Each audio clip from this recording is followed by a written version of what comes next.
Good afternoon, everyone, and good morning to you, Chani, in Boston.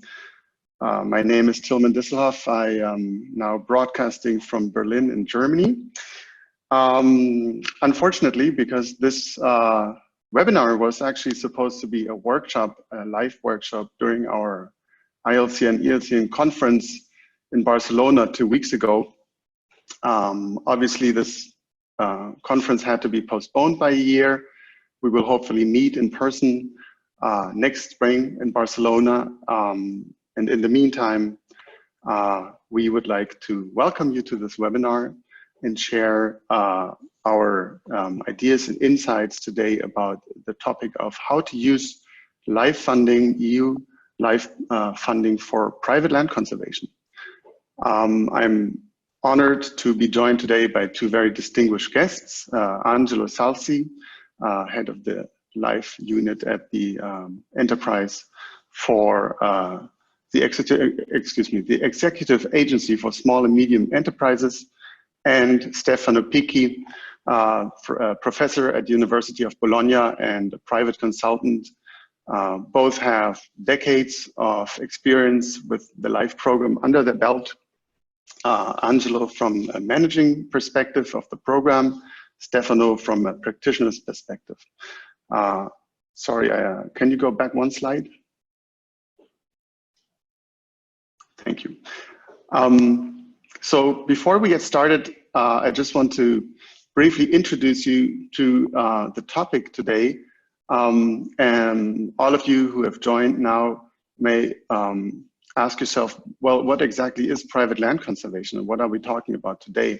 And I'm sure that Angelo and Stefano will also share their views on what private land conservation could mean in a European context. But let me start out by saying there is no definition, like an official definition of private land conservation available right now. So it's really a concept originating in the Anglo-American world, in the United States, most of all. And it can be characterized by, let's say, various aspects, such as it's always a voluntary effort.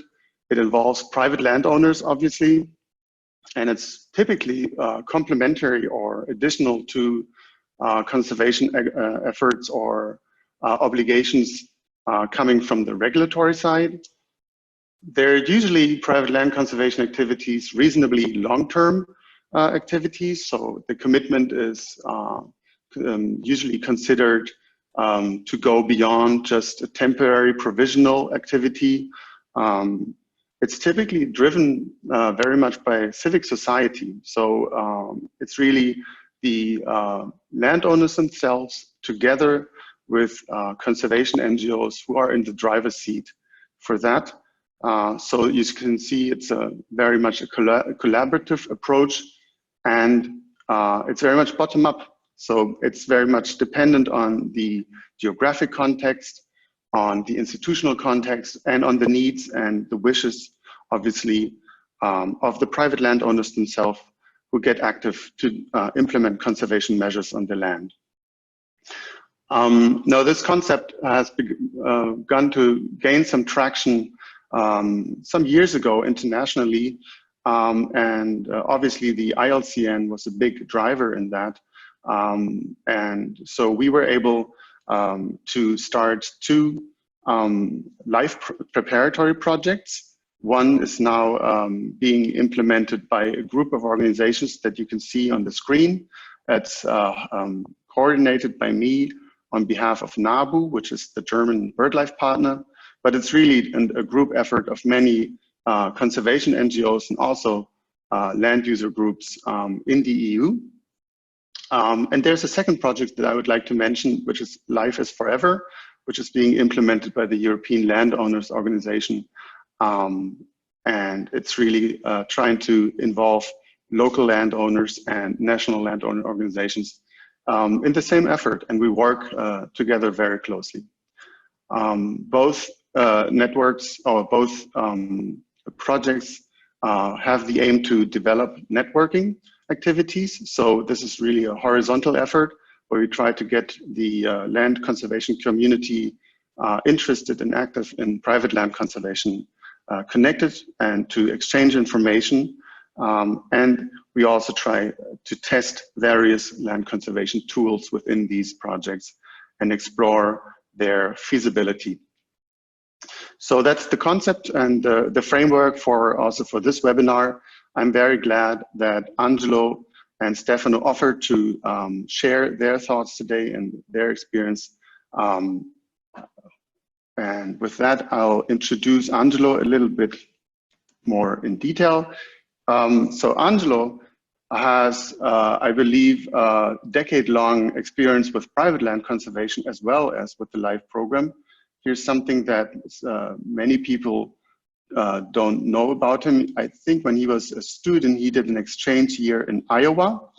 And during that time, he met the first private landowners who implemented conservation activities voluntarily on their land. And ever since then, Angelo has had a keen interest in conservation, also from a North American point of view, I should say. Now, he studied agronomic sciences in Bologna, and shortly thereafter, he joined the European Commission in the Nature Conservation Department of DG Environment, where he worked for 10 years approximately. And in 2000, he was appointed the deputy head of the LIFE unit, a new department, and he has been with the LIFE program off and on ever since. He's now in the capacity of managing the entire LIFE and Eco Innovation unit at the executive agency IASME. So without further ado, very much welcome again, and thank you, Angelo, for joining us, and I'll hand over the word to you. So, thank you, Tilman. Thank you to the 191 participants we currently have listening to us across the globe. We have to beat the record of 200 so that this will become the most glamorous webinar by ILCN, at least this year. Next year we'll do even more. My task is to bring you through a bit to what has happened in the last few years and what's currently happening within the LIFE program. For those that are not acquainted with the LIFE program, I guess some of you might not be. The LIFE program is the key financial instrument or key financial program that the European Union has developed established in 1992 to support nature conservation and environmental projects, and nowadays also climate-related projects. So most of this happens through grants, so subventions to actions of third parties that we call projects. And indeed, what we currently call the Network of Protected Area Natura 2000, which is the great objective of the European Union in terms of nature conservation, and by far the largest network of protected areas in the world, would not be the way it is without LIFE. LIFE is a rather small program in financial terms, but is an extremely persistent tool, and since 1992 we have financed more than 5,000 projects. So you have to imagine that each of these projects might represent a brick, and at the beginning, obviously, with the 10 bricks you have, you ain't got enough to do even only a part of the foundation, but with more than 5,000 bricks, you start having probably part of your facade, if not even a bit of the roof. So this is a bit the LIFE program in pills. The LIFE program obviously supports this particular policy objective that the Union has, which is establishing this network of protected areas, which is the major product of two pieces of legislation, two directives, as we call them, the Birds and the Habitats Directive, which encompass all the wild biodiversity that we should care of at European level. Not necessarily all of the biodiversity, but all those elements of the biodiversity that we believe are the European Union as a whole has a particular responsibility for. And we support the implementation of this network, identification of the sites, management plans, actions on the ground, and so on. And you have to understand, especially for the non-Europeans, is that we live in a very, very old and structured society with sometimes hundreds or even thousands of years of heritage, especially even in legal terms and in the way we do things. And this way of this development has brought us into a system where everything is highly regulated, including land as such, contrary to many other parts of the world, less inhabited, with younger societies and that have a lower level of intrusion, if you want, in what are considered the individual rights on land or the common rights on land. This makes already a huge difference between us and much of the world where private land conservation has been the focus and sometimes even a big success, because we tend to, if you want to put it in simple terms, you can do on your piece of land only those things which are not forbidden, if you want. While in other parts of the world, you can do practically almost everything except those that are explicitly inhibited, and there are very few. So the fact that you are a private owner and you cannot do much on your piece of land is a rather standard feature in nature conservation in Europe. And private land conservation as such, the way we have seen it, at least in the Anglo-Saxon world, would seem to be sort of out of place. The reality is a bit different, even though our society is so structured and layered and developed in sort of legal terms and prescriptions and so on. We still have quite a lot of capacity of mobilizing private landowners simply based on their willingness and motivation. So there is, even in Europe, there is still a hell of a lot of people that really do care about their land. What I've seen traveling through the States and I remember in Canada is that usually the private land conservation approach is based first and foremost on motivation that are coming from the heart more than from the pocket. And the biggest driver is emotions, love for your land, heritage, connection with that piece of the world, and so on. In good old Europe, these kind of elements do exist just as well. And the only thing is that we have never really invested in a consistent and coherent and persistent way in order to facilitate, aggregate, stabilize this kind of approach, while we have done very much that kind of path in other sectors. Like if you think about arts, we have countries like my own home country that hold, in terms of cultural heritage, a distinct percentage of the global heritage, and there you have quite a lot of private investments and private care for the public, if you want, for the public goods. The LIFE program started looking, let's say, seriously at private land conservation in a, seriously, I would say, in an explicit way. So we would announce the color of the cards instead of waiting that project would come in that would contain these kind of elements in 2014, 2015.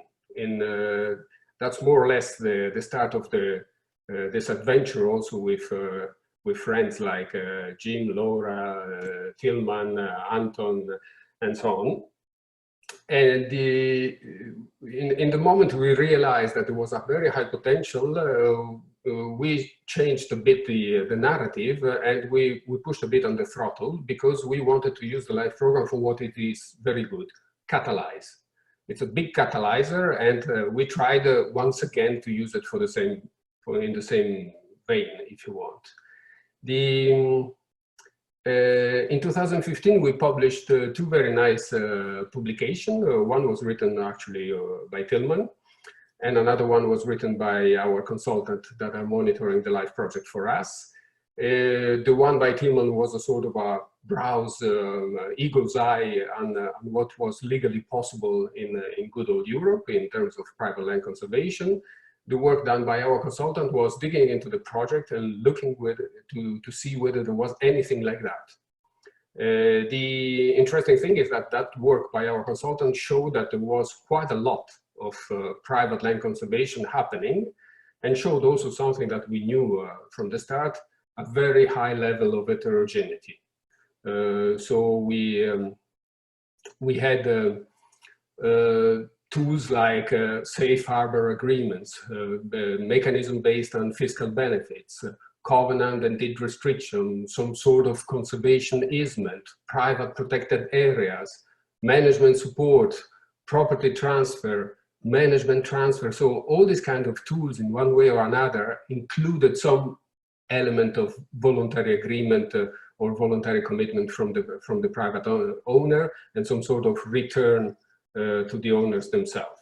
But they were diffused, dispersed, and sort of regulated or unregulated, sometimes even at local basis, regional, sometimes national, but certainly there was no framework at the EU level. So we started by using one of the main features of the LIFE program, which is what we call the LIFE preparatory projects, and we financed two. One of those, which is also hosting this webinar, is this LIFE ELCN preparatory project on European Private Land Conservation Network. The idea of this project is to, on the one side, analyze and develop and propose different tools to reach the objective of increasing the appetite and the use of private land conservation approaches in nature conservation in Natura 2000 specifically. And the other one, which is for the longer term, is to set up a network of practitioners and other entities that are interested in private land conservation that will continue even after the end of the project. In parallel to that project, the year after, we financed another one, which is basically using an existing network of private landowners, and it's run by the European Landowner Organization together with some partners. And this second project is more a practical type of implementation by way of using several pilot test cases. They actually have 5 case studies, Belgium, Sweden, Spain, Netherlands, and France in private land conservation.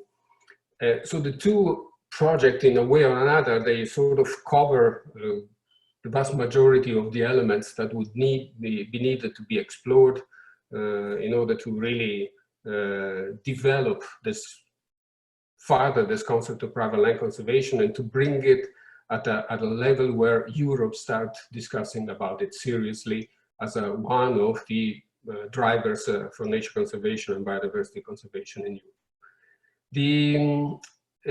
I asked my consultant to help me in digging out from the projects we recently financed, so from 2014 onwards, any new case of project related to private land conservation, further to those that they had already analyzed and listed in that document, which I think is still very much a reference document if one wants seriously to start and see what has been done and what could be done in the future. What they came up with was a decently long list, 6 or 7 projects, if you want, apart from these 2 preparatory projects I mentioned to you. But in reality, most of these projects, the closest they get really to the concept of private land conservation in the format of an easement, so an element, an agreement between, on the one side, society, the public, and on the other side, the private owners, where the private owners commit to restrain or limit the possibility of using that land, and possibly for a very long time, if not even for perpetuity. And on the other side, society that guarantees that this particular commitment is honored and passed on to the next generation, and also there is a certain return, including financial or economic returns or advantages to the owner, there are very few. The category that is by far the most popular in Europe, it's one that we call in generic terms land stewardship. So agreements, usually where you have several private landowners and a third party, which is usually mostly an NGO, a non-profit organization, that acts as the one that creates the necessary trust in the head of the owner, so that the owner steps into a mechanism where sometimes they do it really for free, totally. So they take some commitments to restrain from certain type of activities, or they give access to the entities that have to carry out conservation work in their lands. Most of the other times we see that they are either associated or based even on some sort of compensation. The most frequent case in Europe of compensation is obviously agro-environmental measures. So I started browsing through these examples my consultants prepared for me, and the closest I got to the situation where you have the owner that is so passionate about their piece of land that they're ready for nothing, if you want, or almost nothing, to step into a game where they say, no, I will take care of that piece of land and I will make sure that somebody else after me will continue to take care, was at least the one that struck my imagination as being the closest, was this little project in Italy on orchids. Why I say so, because I had the possibility to watch a small YouTube video that they published on their website, where you see the owners and the way they express their feeling about these flowers and the fact that they discovered the beauty and the potential of their piece of land, and all of a sudden they started caring about it through little action on their land, and the other element that was striking when I watched the video was the sense of proudness. They were proud of what they're doing, and they were proud of their heritage. And this is the same thing I found in the several occasions where I met people at the other side of the oceans that had agreed to an easement contract for, in most of the cases, obviously for perpetuity.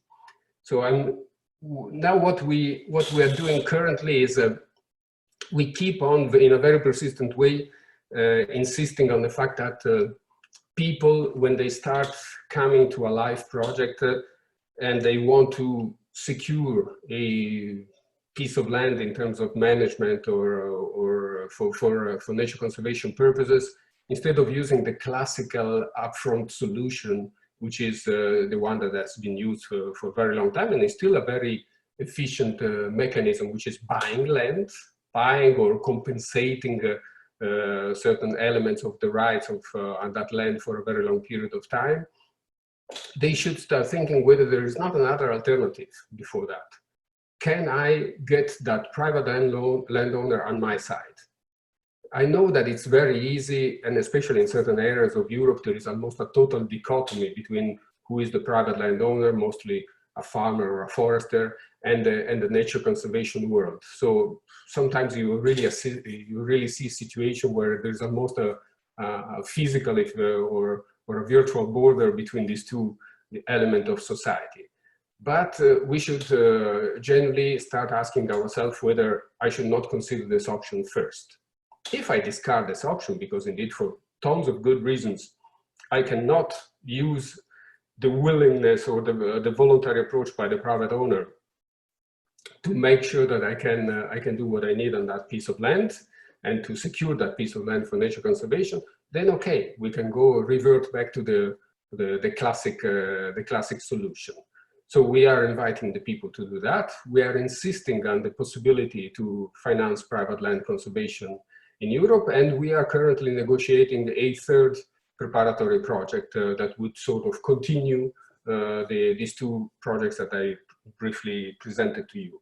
So we are putting money on the one side in a very top-down way in order to secure that this machinery and this development of ideas will continue, and will not simply stop once the project is over because the money, the final payment has been carried out. But at the same time, we continue to push the people out there to think in those terms, to think in private land conservation approach as really having a very big potential to secure Natura 2000 for the longer term. So is this successful? So-so. We get proposal every year. I reckon I've never seen one that really goes in that direction so far in full. But not all the times they are very successful. We always select them based on the quality and the merit. So the simple fact that they are dealing with private land conservation does not by itself guarantee that we will finance a proposal. But still, I want to give a positive message and continue to encourage people to think in those terms and try again, because I'm sure that with more than 50% of Natura 2000, even though we don't have exact figures, which is still in the hands of private landowners, we should indeed look at this particular feature of or type of action or approach in nature conservation with much more attention than what we've done so far. Thanks. Thanks a lot, Angelo. That was a very good and important overview of the thinking behind the enabling private land conservation initiatives through the LIFE program. I encourage you, if you have any questions that you would like to ask Angelo, to write them down right away, and we'll pick them up later after our second presentation. But if there's anything that has struck your mind, that has inspired you, or that you didn't understand, or that somehow raised a question, feel free to ask these questions right away, and we'll take note of them and come back to them later after the second presentation. Now, our second speaker today is Stefano Picchi. And again, likewise, as Angelo, he has, I believe now, 20 years of experience with the LIFE program and projects as well. He started out as a monitor for LIFE nature projects and also as an evaluator for LIFE proposals. So he knows the business of writing good LIFE proposals, funding proposals. He also knows the business of implementing LIFE projects. He's worked as a manager of successful LIFE projects in Italy on various issues, habitat conservation, ecosystem services, coastal restoration, and also on privately protected areas in Italy as a partner in the LIFE ELCN project, working as a consultant for WWF OASI. Since 2013, he's also been a professor at Bologna University. He teaches master courses on conservation finance and on other topics. He has a blog on nature financing, which is very interesting. And I believe he writes there in Italian, but also in English. So we'll share the address to that at the end of our presentation as well. With that, thank you very much, Stefano, for being with us today, and I will hand over to you. Thank you for your presentation, Tilman. And I have to say that most of my working life is based on LIFE program, so I can only talk about it well.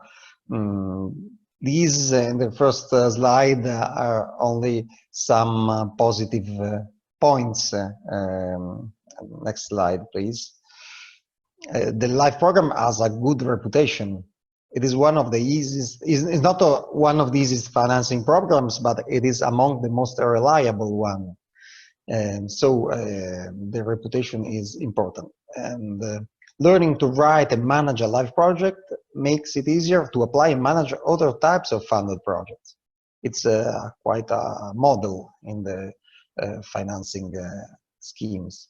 It allows for funding to find solutions to solve emerging environmental problems and apply European environmental legislation, one of the most advanced in the world. Next slide, please. But you have to keep in mind that your project will be a compromise between what you would like to achieve, the context in which you want to work, and what life rules allow you to do. Your project will be the intersection of these three aspects. Something of your initial idea will have to be left aside. Next, please. So, which is the role of the project manager in live projects? There are two main roles, one in the coordination, in the elaboration of the project, and the second, when the project is approved, in the coordination of the project. In the elaboration of the project, you will have to do some activities. The first is define the idea with the project partners according to the core requirements. You will have to select and propose new partners to be added, and collect data and information from the partners, and elaborate the project according to the live language and rules. And manage technical and financial issues and details which are strictly interconnected. Last but not least, submit the application via the online system. Which are the activities on the other side when the project has been approved? I think that it's easier to manage a project, and I think that it's more difficult to elaborate a winning proposals. So I prefer to coordinate the projects once they have been approved. The tasks are different, but mainly it consists in coordination of the project activities foreseen in the project, monitoring of the performance of the project, including the deadlines and the achievement of the expected results of each action, as well as the compliance with the live rules. And then you have to prepare all communications with the Commission, and the communication to the monitors, the people EASME asked to check, to control, to monitor our projects. I'm talking about reports, letters, and so on. And then organization of meetings with live monitors and project officers. And lastly, coordinate your staff, for example, the communication assistant and the project accountant. Then I will explain which is the best staff to manage a project. Next, please. But first of all, a general suggestion for the new applicant. First, you will have to satisfy the selection criteria, even if they limit your scope, and try to have your project approved by EASME. This is the real bottleneck. Then, once the project will be approved, if needed, if necessary, adapt your project to the external context and the opportunities, thanks to some flexibility that the LIFE program grants to you. But you have always to ask EASME for the modifications, which should not be bigger, but minor modifications. Next, please. In this slide, I show you what is normally the effort of the project manager during the elaboration and subsequent management of the project. The effort follows the typical curves of the project management, of each project management activity, which are summarized in this graph that makes us understand that most of the time we will invest will be in the elaboration of the project, and subsequently, if you have been good and the project has been approved, in the execution of the project. In this graph, you can also read what are the activities to be carried out for each phase, and it can be a useful track for you.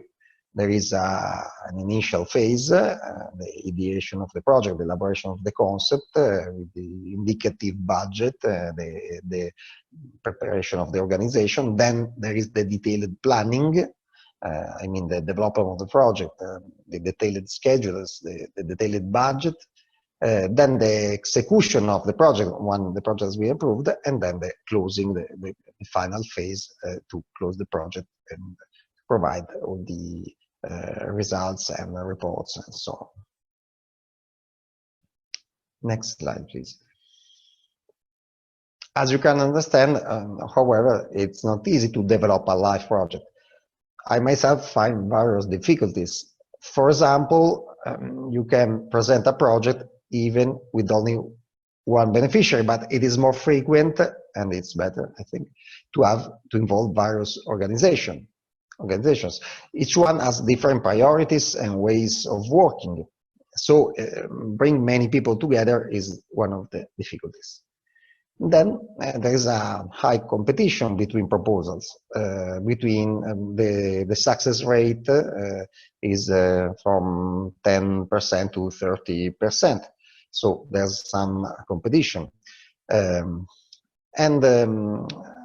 There's a limited space to explain your project in each form of all the funding has a form with the limited characters. But there are a lot of quantitative and qualitative data requested. Moreover, some rules seem inconsistent. For example, there's the request of the LIFE program to have a full-time project manager, but another request asks to invest most of the money in the nature project to actions in the field, which is not the typical project management actions. So we have to manage this kind of issues and to find solutions. Then it takes time and money to prepare an application. Not all the applicants want to pay an expert. In the last years, the procedure has been simplified for most of the traditional life projects. There are two phases. You have to prepare a concept note and then a full proposal. So this has been simplified.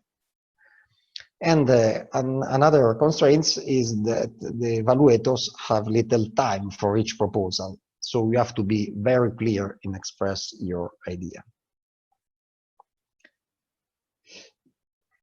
So which is the application process in synthesis? The application is mainly in two stages. 10 pages concept note, more or less 8 weeks to prepare it. And if accepted, 100 to 250 page full proposal, which takes more or less 16 weeks or more to be prepared. After the complete evaluation, a follow-up process with questions with EASM. Each proposal is evaluated by 2 experts, and then the evaluation is quality checked. Panel discussions are also part of the system, and a final committee, and there's a final committee to endorse the results. Then the full evaluation report is sent to each applicant, even if it is negative. The key principles are equal treatment, objectivity, and transparency. And so we, in positive cases, we have the process go to the signing of the agreement. In negative case, we have a letter with all the motivations that led to the to a low score. So we can use these negative points to improve the next time the project and represent the project with more success probability. What are the initial steps to prepare a proposal? First, evaluate the problems to be solved, because most of the projects, of the life projects, start from a problem, not from an opportunity to catch money. A problem, an environmental problem to be solved. Then check life's opportunities and rules. A third but important phase is benchmark your idea with the most recent projects approved, described in the Life Project database, which is a database containing the main data and information about 5,000 of projects financed from 1992. Remember to select the issues similar to your idea. the other point is to evaluate which are the stakeholders and the competent authorities to be involved, and draw up the logical framework of your project, which is the logical scheme connecting the problem with the goal of your project, the expected results you want to achieve, and the actions needed to achieve the expected results. Then it's better to offer partners already a list of actions drawn up according to the live scheme, which is composed in preparatory actions, for example, implementation actions, monitoring actions, and so on. There's quite an index in the life guidelines on how to conceive a project. And then elaborate as much as possible the project with the identified partners or stakeholders. Next slide, please. There are lessons we learned in developing proposals over time, me and other colleagues. The first is start thinking about your project idea and consortium at least 6 months before the deadline. And give yourself 3 months to write the proposal with the partners.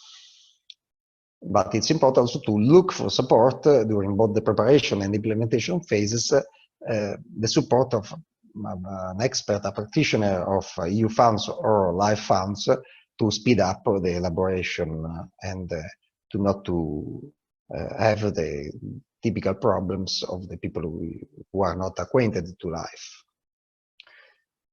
Remember to create a backup list of potential partners in case of last-minute withdrawals or changes to the partner structure.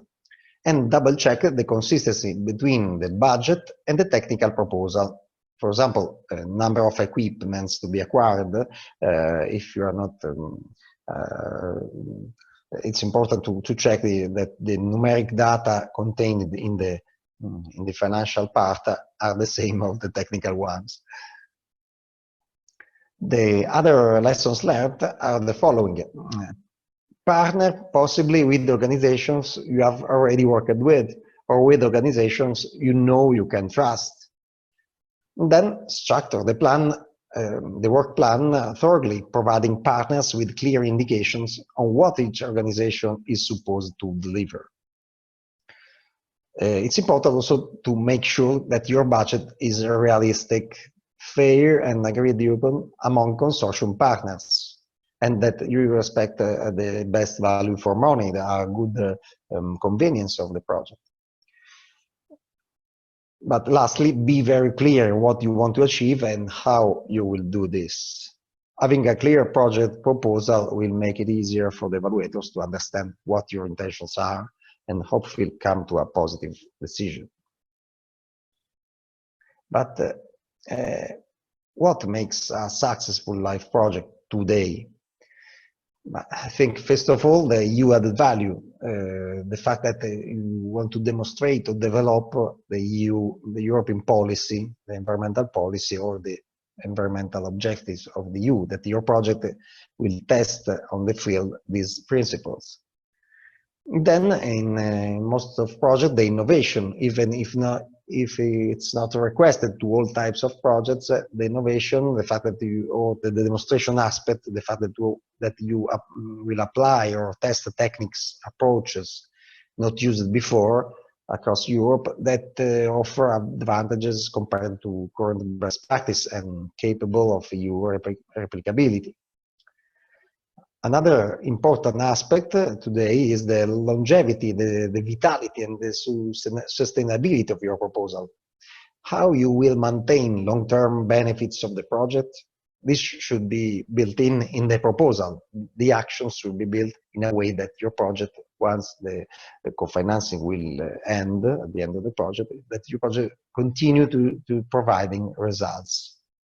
And then it's not so easy.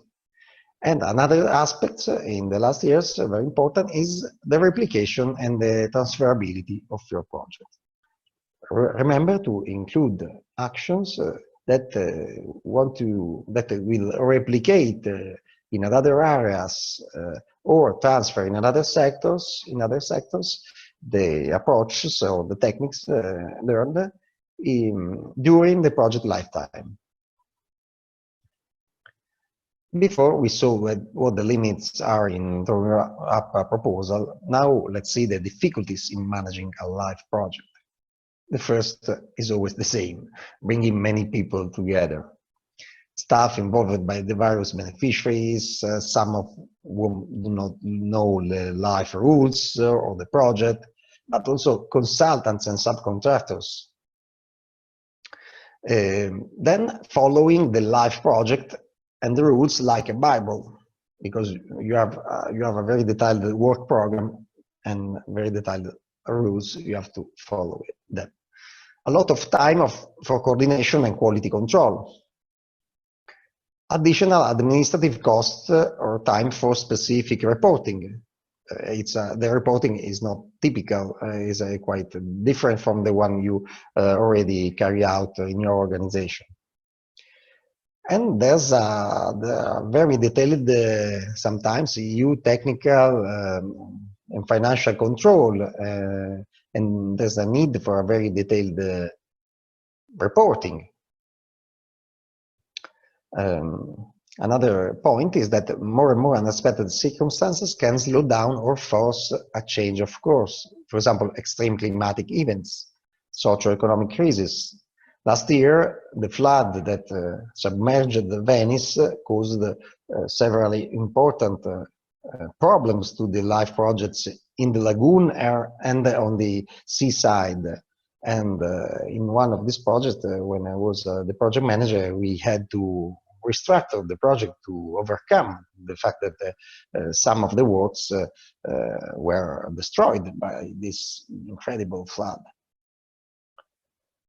And a last point is that you have to keep track of everything, because quantitative indicators are very important for life.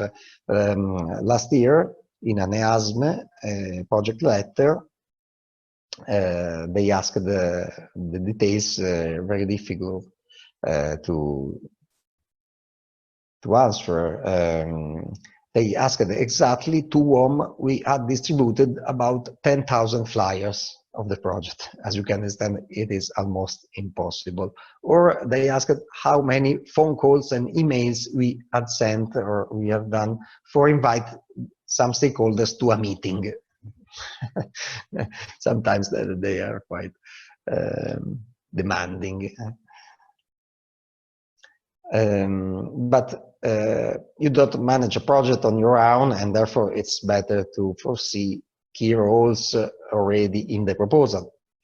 The coordinating beneficiary should have a staff composed of a project manager, mainly a full-time project manager, an administrative financial manager who keep track of the accounts of the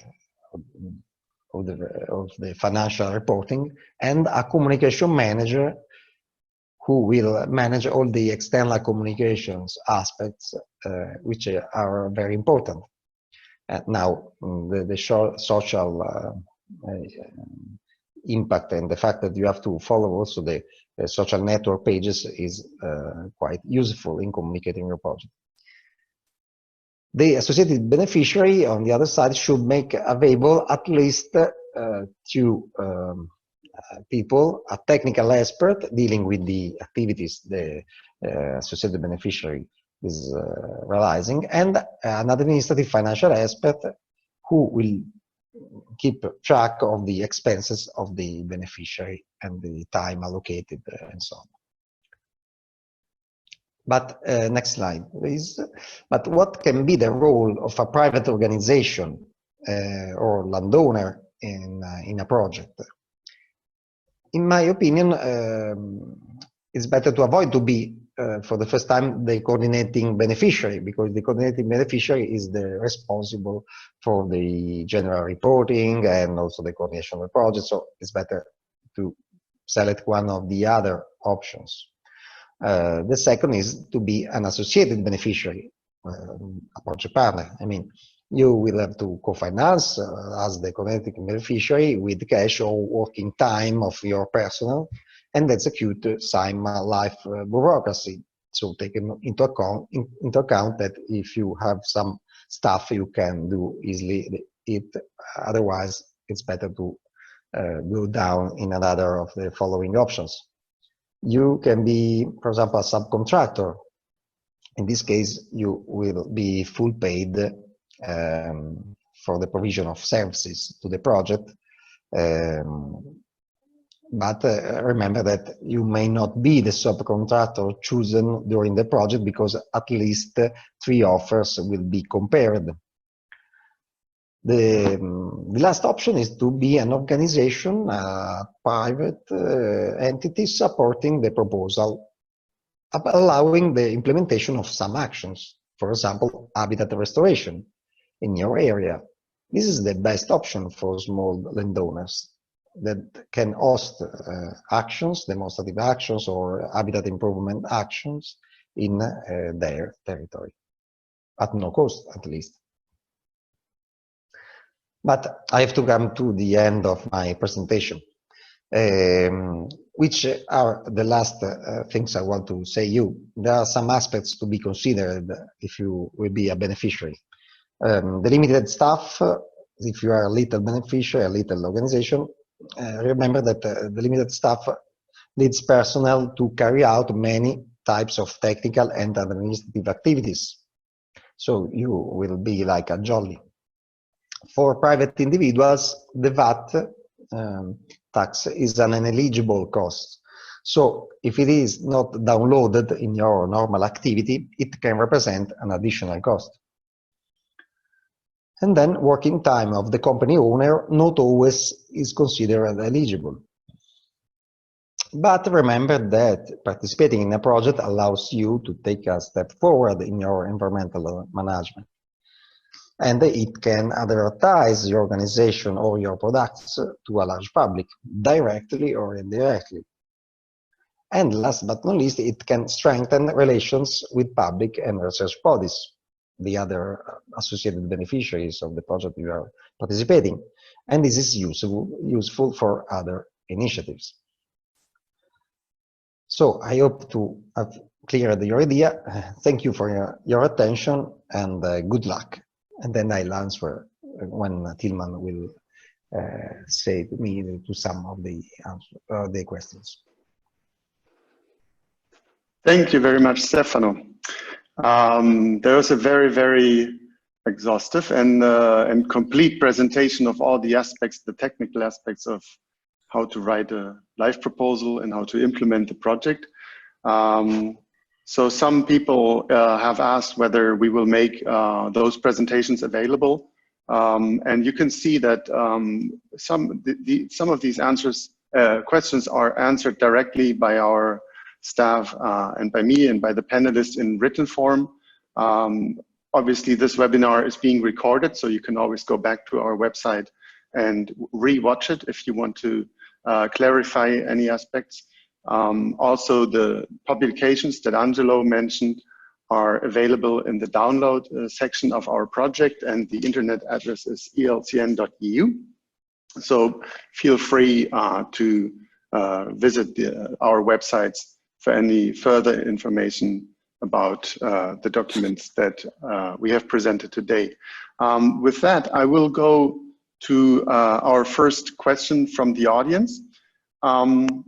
And I believe it is an anonymous one, so I should read it out. That means, let me find it, here it is.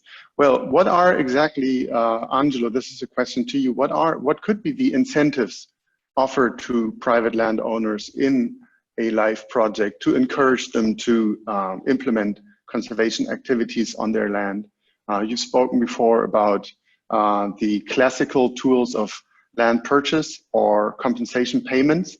What other tools could be used to incentivize private landowners in the framework of a project? There are probably 3 different categories of tools.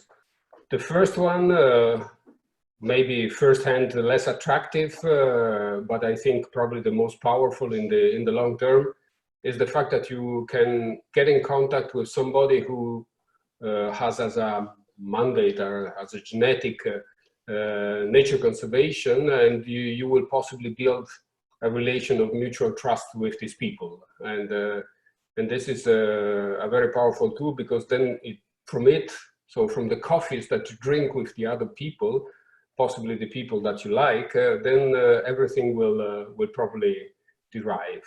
The second thing you can get is that from the live project itself, you might get services and support in the format of replies to your question, assistance in your choices, and so on. Don't forget that many landowners, especially if they are farmers or foresters, they have to obey a number of very complex pieces of legislation. And if they don't, either they risk penalties, or they might lose premia that otherwise they would receive. And sometimes they are confronted with the complexity of implementation of this legislation, which we call in jargon the cross-compliance.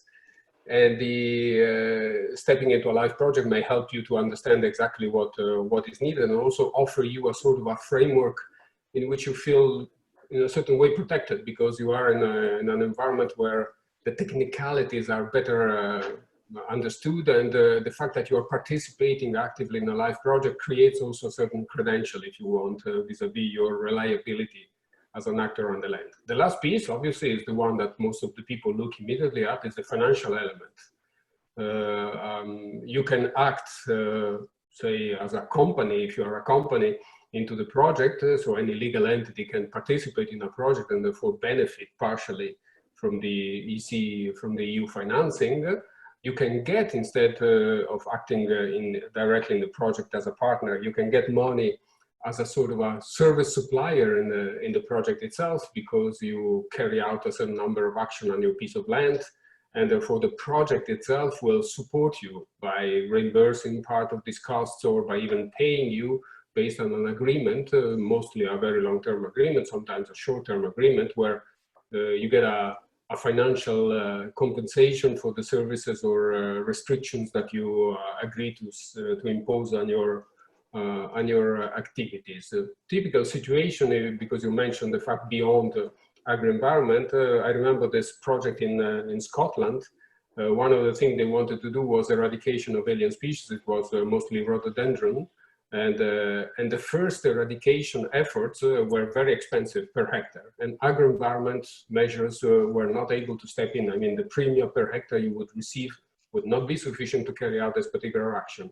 So what LIFE does in that case, they give you they would pay to the foresters or farmers the premium that is that amount which is necessary indeed to carry out the first eradication activities. And then they would facilitate your access to the agri-environment or forest environment measures that would instead chip in later on, and would be possibly sufficient to compensate for the recurring management after the first and second eradication. This is just a few examples, but the first two are usually not really spelled out, but believe me, I think that in many cases they are probably the most powerful. And I want to connect, if you allow me, Tilman, to a question that we received in the mailbox from this lady from Spain, who is, I think from Spain, yeah, who is in the Life Adapt Montado project, and she rightly so complains about the complexity of participating in a life project. You are absolutely right. It is definitely too complicated, and that's why we are trying our best day by day within a framework which is not so easy to really undo and reshape, to find ways to simplify things. The last thing we've done, we have introduced for all life projects the possibility to hand out subventions or grants, if you want, to third parties for small or local initiatives. This means in practice that a life project from now on can use up to 100,000 euros for sponsoring small initiatives that could include also private landowners, if you want, and to carry out certain number of actions that normally would not fit as a full partner into a project because of the sheer complexity of participating, as you say, in the project. There's up to 20,000 euro for each initiative. It's not going to be a solution that covers all the possible aspects of what you refer to, but certainly it shows our willingness really to find ways to simplify your life and get the people that really live on the ground, including the owners, on board, and finding the appropriate means to get them on board. Okay, thank you very much, Angelo. Our second question comes from Patrick Nübelstein from Naturmonumenten. And we will try to find him in our audience and activate his camera and microphone so he can ask his question himself. Patrick. All right, good afternoon. I have a question for Mr. Angelo Salsi. You talked about land stewardship schemes in relation to Natura 2000 management. But my question is, do you think that land stewardship schemes are also applicable outside the Natura 2000 sites, acting as buffer zones to those Natura 2000 sites? And would a project trying to create that buffer zones be eligible for life grants? Thank you. The reply is straightforward. Yes to the first question and yes to the second question. It's, everything which you can demonstrate it will contribute to what we define in our jargon, the coherence of the network, meaning buffer zones, stepping stones, ecological corridors. Because we call Natura 2000, we pretend that it is a network and not as an archipelago of islands. And so if the islands have to work in a network, they have to be connected in some way. So everything you want to do outside is just as eligible as inside. Clearly, if you have a house which is completely dirty inside, and you only want to repaint the walls outside, and you leave the rubbish inside the house, probably you are not going to buy into. But if what was absolutely necessary or urgent inside the site has been done, and you want to operate outside because this is what is needed, be most welcome. Thank you. Okay, we have a follow-up question to that related from Stefan Dongen. So if we can find him, he can post his question himself. All right. And I think he has to unmute his microphone if he wants to speak. Yeah, there he is. Go ahead, Steph. Hello there. I have a question. I'm here based in Spain, and is the regeneration of land through like a regenerative economic activity also considered as conservation or like applicable under life? So you're referring to regenerative agriculture? For instance, yeah. Okay. Or agroforestry. Mm-hmm. That is again, I believe, a question for Angelo or for Stefano? Angelo, yeah, sorry. Yeah. I was trying to find the question itself, because when I read it, I understood it better than when you spelled it out. But because my problem is that each of us uses our own dictionary and jargon and ecosystem services and regenerative agriculture and permaculture. And every time behind the noun, obviously the expert, they perfectly understand what we're talking about. I think that everything that you can say, is this necessary to protect and conserve the species and habitats for which this particular site or sites has been set aside or should be set aside? I think that then everything perfectly fits. I mean, in the case of Natura 2000, if we take 1/3 of our habitat types, they are man-made, mostly by farmers or foresters. In the past, sometimes in the past 2,000 years. So there is no way that we can get our job done without having this kind of extensive farming, more sustainable farming, more sustainable forestry activity, fishing, and so on. If they are not on board, I mean, we will never get nature conservation. The idea that we can simply set aside, especially in good old Europe, a lot of land and without anybody interfering with that, I mean, there is some still, but it's a bit of a lost game. I mean, we need everyone on board. Okay, I hope that answers your question, Steph. The next question comes from Joaquim Teodosio from Portugal, if I'm not mistaken. He has a question for Angelo as well that concerns timeframes. We're living in very fast changing times, and how can we make sure that we respect that? Teodosio, please elaborate on that.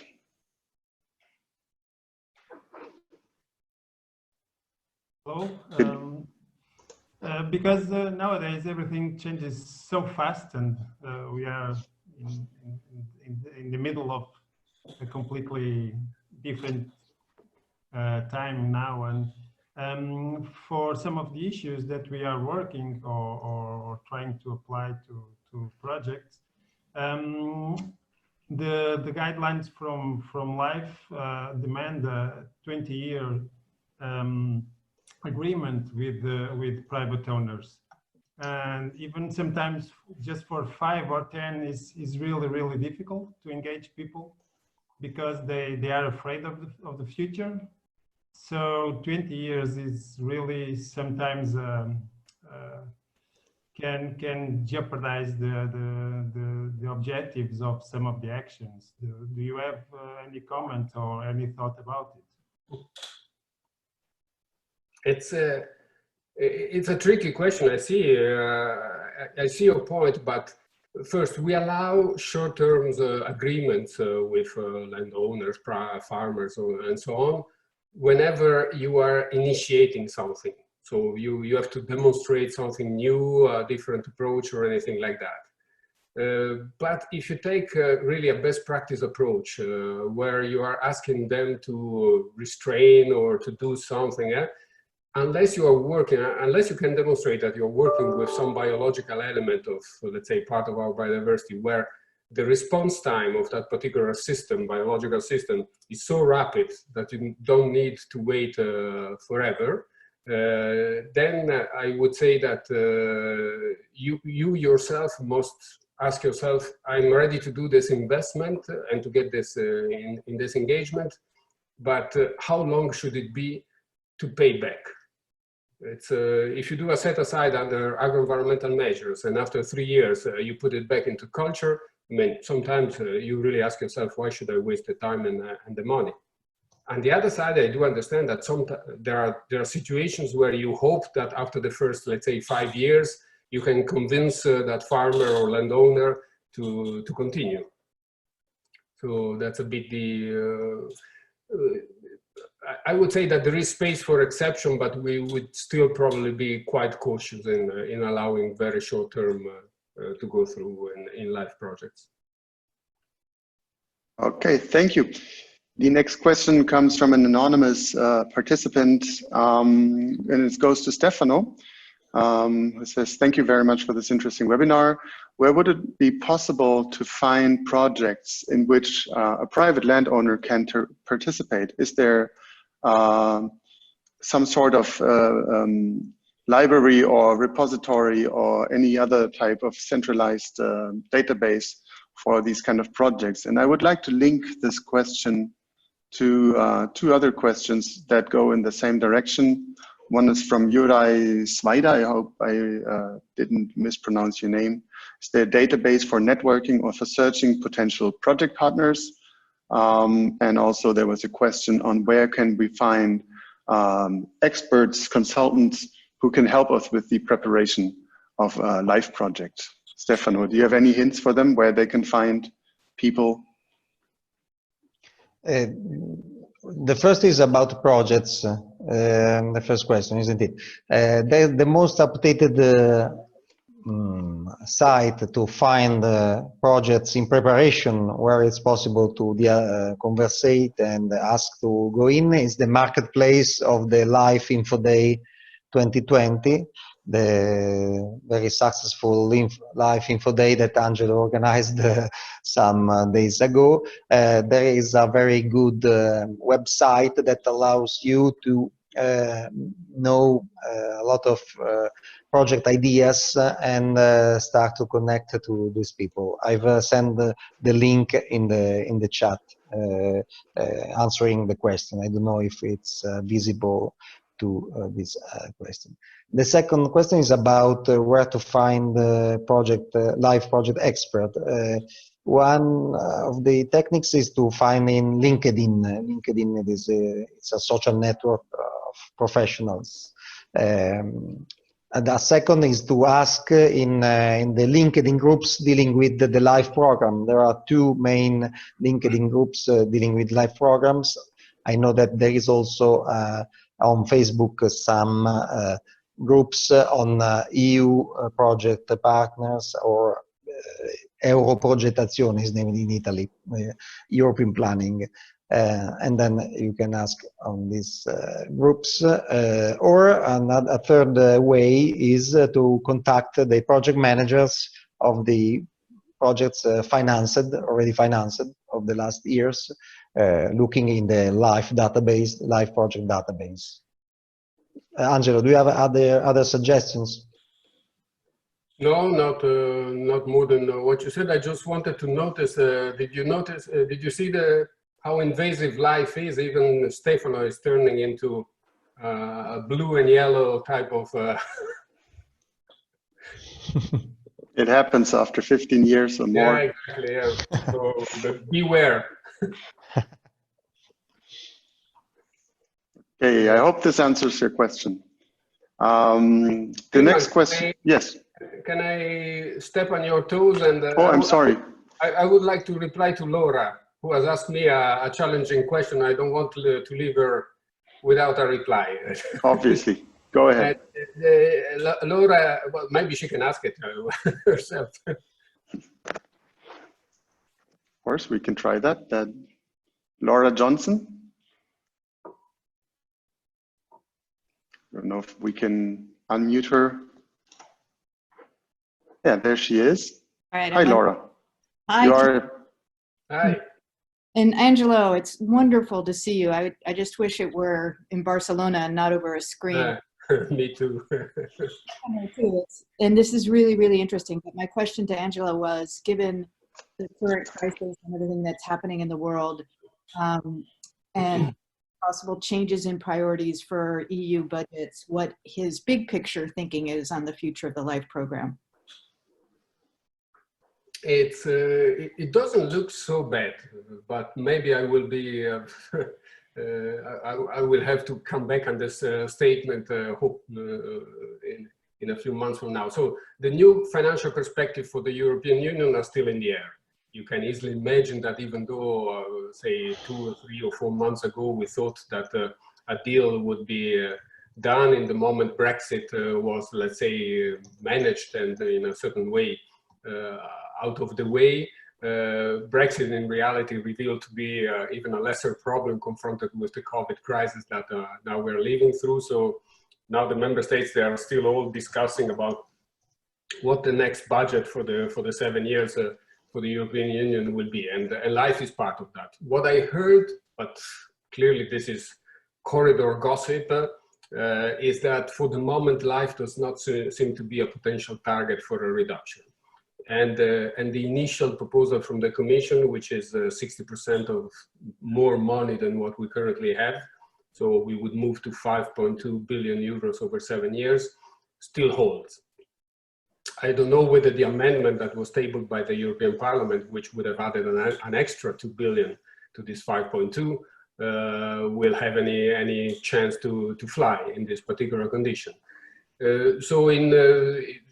For me, the LIFE program is bound to survive, and I would say beyond the 7 years of the next mandate, so 2021, 2027. But because also the program is getting a middle scale program, and it's now covering climate, energy, and environment. The beauty of the increase is that even though now we are becoming a almost three-pillar program, is that the nature component, which doesn't have in the acronym, let's say, its own visibility, is going to be, in terms of share of the budget, the largest by far. So 1 billion more genuine growth, if it is approved, will go totally to nature and biodiversity, which I find in itself, it's a important recognition of the particular role the Little Life program plays in this sector. So I'm positive. Thanks for this perspective, and good to talk to you, Laura. I hope you're safe in Boston. The next question comes from Jordi Peach, and he actually submitted several questions, but I think the one that is most interesting to answer first is about his the preparatory projects that are ongoing, and the next preparatory project that you mentioned, Angelo, at the beginning, that is under negotiation. And he has a question whether there are additional possibilities for life projects that would work on the conceptual or methodological aspects of private land conservation. Jordi, you're live. If you have anything to add, please do.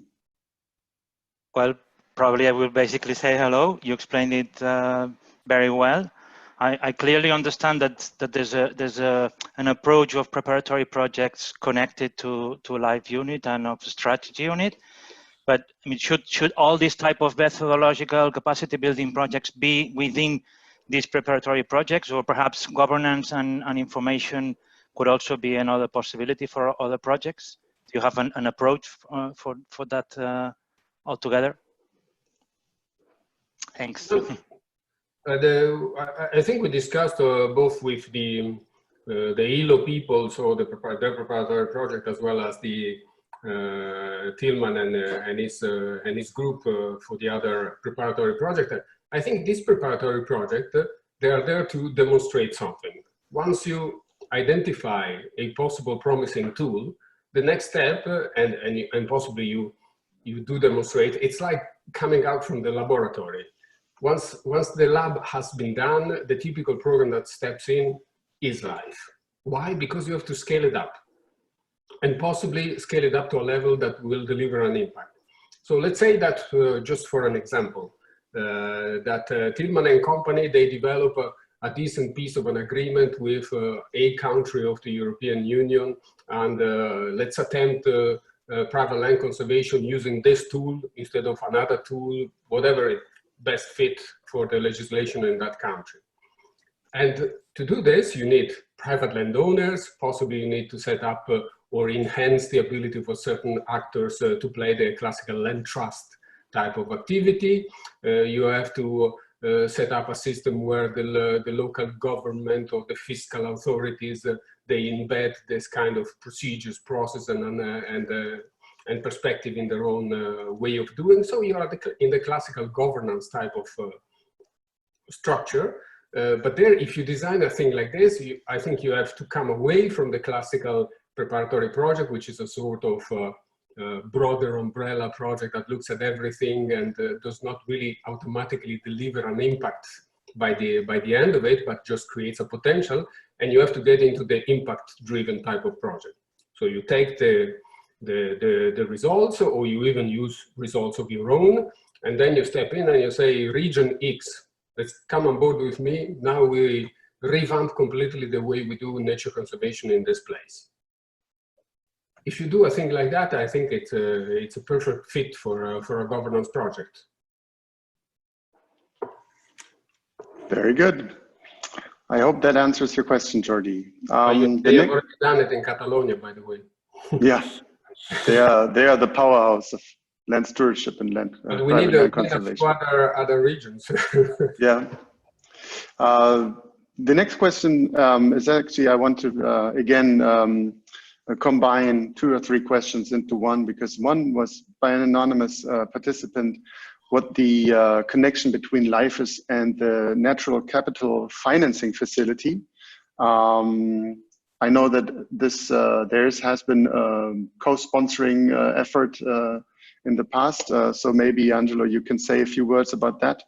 And related to it, we have a question by Tanya Havemann, whether LIFE is also somehow related to the technical expert group on sustainable finance that is now developing the taxonomy for sustainable finance. So basically, and she has a follow-up question whether there are any non-grant financing instruments for conservation in Europe, and particularly private land conservation.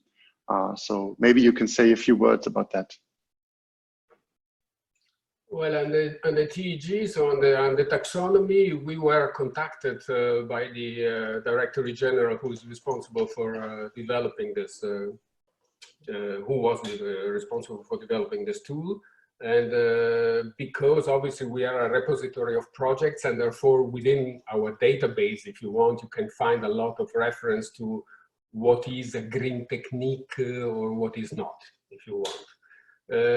We did collaborate briefly at the very beginning, but we realized rapidly that the level of granulometry of our program was not really fit for purpose for the bigger picture that they were trying to develop. So we did participate to a few meetings, and then DG Environment, so the policy, if you want, side of the story took over.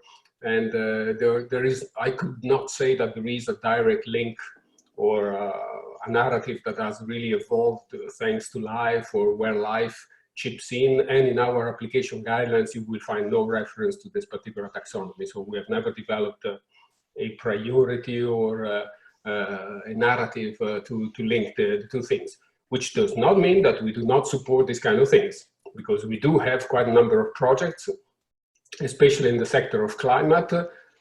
One that we financed last year, if I remember, and it's an integrated project on climate that covers the whole of France and would have and has the aim to be replicated in Germany, that looks at changing completely the way private financing is done in the sector with reference to the sector of climate change. So this is in itself, it's a breakthrough type of project, goes beyond, if you want, the taxonomy, but certainly will use the taxonomy itself, because it addresses the major players in the financial world. The other question, Tillman, was? The non-grant incentives, basically. Yeah, I'm sure they exist, but frankly, yeah.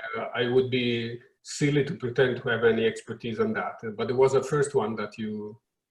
Well, the Nature Conservation Financing Facility and the Technical Expert Group. Yes. The NCFF, Nature Capital Financial Facility, is one of the two financial instruments part of the LIFE program. So it's financed by the LIFE budget, but it is managed by the European Bank of Investment on account of DG Environment and DG Climate, or the European Commission. And the success of NCFF is so-so. The idea is that the European Bank of Investment identifies financial intermediary, usually banks, but not only, that would then give out loans typically, it's not an equity instrument, loans to third parties that carry out activities, in this case, that would promote biodiversity, but at the same time, obviously, they have an economic return, because one day the loan has to be returned, if you want, to the bank. The closest to, I think, we get to connect with LIFE is the contract the bank has signed with an NGO that is now acting as a sort of an intermediary and is giving out microloans to local economic activities, almost totally related to protected areas or nature conservation areas. And we do have quite some cases where you have the coexistence within the same territory where you have a LIFE project, because it's a Natura 2000 area, you have the coexistence of some support for this kind of local communities, local economic activities paid by NCFF. But there is, apart from that, there is not, I cannot really mention a structure type of complementarity between the two parts of the same regulation. Okay, very well. We are about to wrap up our webinar, but I think we have time for two more questions. One is for Stefano. It's from an anonymous participant, so I'll read it out. If a private landowner organization wants to be a project coordinator, Would you think that is a positive or a negative point during the evaluation? Because you said that private landowners should maybe rather not be the coordinating beneficiary. So this is about an owner organization. And would it be a problem if it's the first time that they present themselves as a coordinator, even if they have experience as a project partner?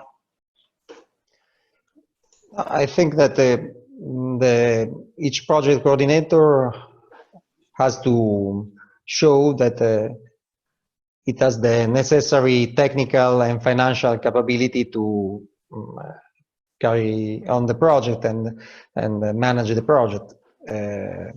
The problem is that if you are a private organization and you want to be a coordinating beneficiary, you have to provide some documents related to your financial situation that are not so easy to elaborate. In the life application guide, there is a list of documents, for example, profit and loss account, that you have to provide to show to the evaluators that your organization is sufficiently capable to manage a so large amount of money. But in principle, there are no problems for a private to be coordinating beneficiary. Okay. Very good. The last question will go to Angelo again, and it's a bit a forward-looking question from an anonymous participant who asks, where do you see us in terms of land conservation in Europe in 10 years from now, Angelo? If you look at the big trends, at least until the COVID crisis hit us, we were a society with a tendency of being more and more urbanized. And this automatically meant that we were freeing more and more land outside our towns. So if you take these big drivers, and also we are an aging society with all our drama of sort of limiting or precluding immigration, which is the only element of new blood that would really keep up the numbers in terms of population. So I would say that the tendency is also that demographically Europe would tend to go down. So all these elements would work in favor of land conservation by themselves, without us really doing much. If we look at a society which maybe will be instead a rather stable one, and COVID will tell us a story where we see that we can still work from our tiny little village without having to commute to town every day and so on and so on. Maybe then the urbanization and occupation of the land will continue to be pretty similar as today, and then we need indeed more efforts. Where do I see it going? I think that probably it's pretentious, because then you're frequently proven wrong by humankind, but you can't simply do without this axiom that when you take economy as we consider it, you have an element which is the assets, the capital, and the capital is not made in a vast majority by things that we own, because it's made by the land, the biodiversity, the services that this geobiological and physical complexity delivers to us for free, and so on and so on. And we have to take into account, and this is not infinite. And therefore, I consider that it's a sort of a question which has the reply in itself. In the long term, I'm sure we will get into a situation where indeed a decent equilibrium between anthropic pressure and land conservation will be found. The question is more the speed and the dead that we will have behind us, because by the time we reach it, maybe we have already sacrificed a certain number of elements. I don't know whether you realize, but it's fantastic. 2 months of COVID. I took the car the other day for the first time after 2 months, and my windshield was completely full of bugs. So it was years that I didn't need to wash it. And I did 30 kilometers. I didn't even do a long trip. So it's nature capacity to react is impressive, really. I think Gaia will put us underground and will forget about us as a species. But as a whole, I'm rather positive, and I want to see now the Green Deal, because now we're getting out of this. We're starting to see the end of the tunnel a little bit. Will we fall into the classical economic solution? We go back to large investment, infrastructure investments to relaunch economy, so we start building highways and whatever else, or will we go really back to where we were 3 months ago, where we said Green Deal for Europe? This is the way to go forward. And I hope that life will do its little piece of work in order to secure that what was stated at a very high level of policy and in political terms will remain to be our target and our way forward. Very good. That's some very inspirational words there, Angelo. Thank you. With that, I will hand it over to Chandni back in Boston to wrap up for today. I just want to conclude by saying I'm sorry that we were not able to answer all of your questions today. We still have a queue of dozens of questions that we were not able to answer because we're running out of time. But obviously, you can always write us an email and follow up on this webinar. I encourage you to reach out to us with anything you would like to know and to visit the websites that we mentioned at the beginning for the documentation of this webinar. And with that, thank you very much for attending, and over to you, Chandni. Thanks so much, Tillman, and thank you to everyone for your questions and attention today. Special thanks to you, Angelo, and you, Stefano, for sharing your insights with us here. Just a quick reminder that a recording of today's webinar will be available online tomorrow on the website of ELCN at elcn.eu and on the ILCN's website at landconservationnetwork.org.